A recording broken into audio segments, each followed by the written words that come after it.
Pak Tom. Selamat siang semuanya. Assalamualaikum. Ya, kami sangat lengkap. Kami tentunya menghormati putusan Majelis Hakim ya, atas eksepsi yang kami ajukan. Dan saya pribadi sangat berterima kasih atas kesempatan yang diberikan, juga atas tindak lanjut yang cepat oleh Majelis Hakim. Ya. Jadi putusan disampaikan dalam waktu yang cukup singkat, ya. 2 hari setelah tanggapan daripada jaksa penuntut. Jadi saya mengapresiasi bahwa pengadilan bergerak secara cepat dan efisien. Dan tentunya hari ini saya terutama mengapresiasi putusan Majelis Hakim bahwa memang laporan audit BPKP ya, yang terkait perkara saya harus segera disampaikan ya, kepada kami sebagai terdakwa ya, supaya adil, supaya fair, supaya kami punya waktu untuk meneliti dan mempersiapkan pembelaan dan juga tentunya saksi-saksi ahli terkait ya. Tentunya kami masih tetap kecewa dengan dakwaan yang kualitasnya patut disesalkan ya. Sekali lagi sangat-sangat tidak mencerminkan secara akurat realita yang terjadi ya, dan kami tentunya siap untuk membuktikan hal tersebut di dalam persidangan. Terima kasih semuanya. Terima kasih semuanya. Terima kasih semuanya. Sampai jumpa di Kamis depan ya Pak ya. Terima kasih. Cukup ya? Mari mau memberikan semat. Oke. Apa lagi? Oke Pak Tom. See you. Ya. Pak Tom baru diklarifikasi 20 Januari Pak. Kita tegaskan. Pak Tom baru diklarifikasi BPKB 20. Tadi sangat benar-benar teguh untuk meminta audit BPKP. Boleh tolong dielaborasi terkait dengan hal ini? Iya, jadi memang itu betul-betul merupakan haknya dari terdakwa. Dan itu sudah kami permasalahkan sejak awal sidang. Tapi karena hakim pada waktu itu mengatakan bahwa nanti itu akan dipertimbangkan setelah putusan sela, makanya ini kami mengulangi kembali.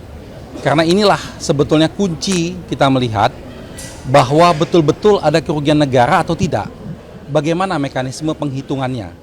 Karena kita ketahui BPKP dalam hal ini melaksanakan penghitungan ini jauh setelah Pak Tom dilakukan penahanan. Ya.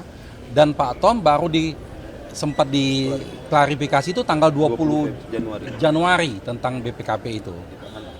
Sedangkan penahanan bulan Oktober. Jadi pada waktu Pak Tom ditahan itu BPKP itu belum ada. Jadi kerugian negara yang selama ini disebut itu tidak ada. Gitu. Nah sekarang katanya sudah ada, kenapa disembunyikan? Kenapa harus takut dihadirkan? Makanya tadi kami minta bantuan melalui Majelis Hakim berdasarkan dasar hukum yang kuat, tadi kami uraikan, Majelis Hakim menerima bahwa BPKP harus dilampirkan sebagai satu salinan bukti yang diberikan kepada kami terdakwa dan penasihat hukumnya.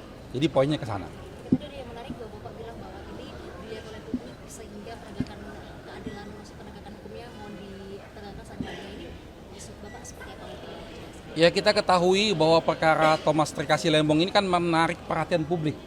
Masyarakat Indonesia semua mengikuti proses persidangan ini. Jadi kalau dalam proses ini ada yang salah, apakah itu jaksanya ataukah hakimnya, maka akan dinilai oleh semua masyarakat bangsa Indonesia. Dan mempunyai dampak yang luar biasa terhadap penegakan hukum kita.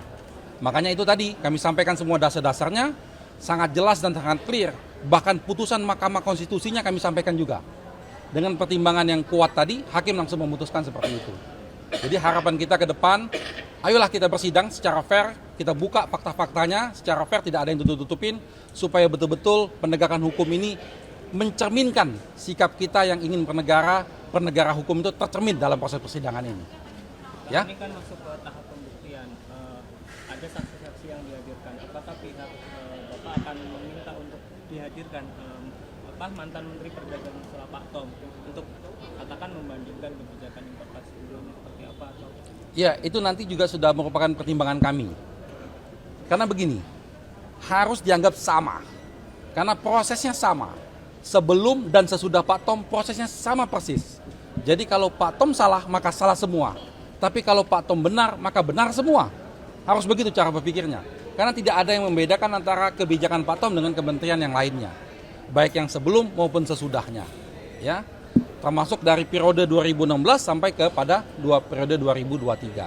Semuanya sama. Ada tambahan? Udah.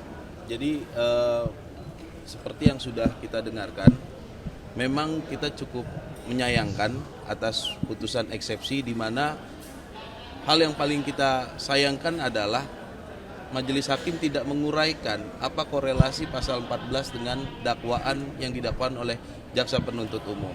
Dan menambahkan apa yang disampaikan Pak Ari Yusuf Amir tadi tentunya bahwa proses impor itu adalah proses yang normal, proses yang biasa saja. Jadi sebelum atau sesudah Pak Tom dengan melakukan hal yang sama artinya itu tidak ada masalah gitu. Jadi ini bukan hal yang tindak pidana korupsi. Untuk itu kuncinya adalah ada di audit BPKP yang Pak Tom sendiri baru diklarifikasi tanggal 20 Januari 2025. Sedangkan dia sudah ditahan dari 29 Oktober 2024. Nah, audit itu akan kita dalami, akan kita uji dengan ahli-ahli dan para pakar keuangan. Nanti seperti apa kita saksikan di pengadilan. Kita akan uji semuanya di pengadilan. Oke, makasih kawan-kawan.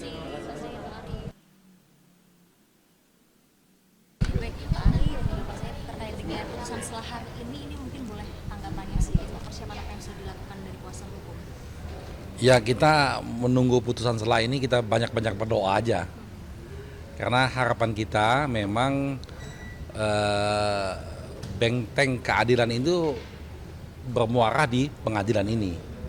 Jadi kalau pengadilan ini bersifat profesional, fair, adil, maka para pencari keadilan akan mendapatkan keadilan yang seutuhnya.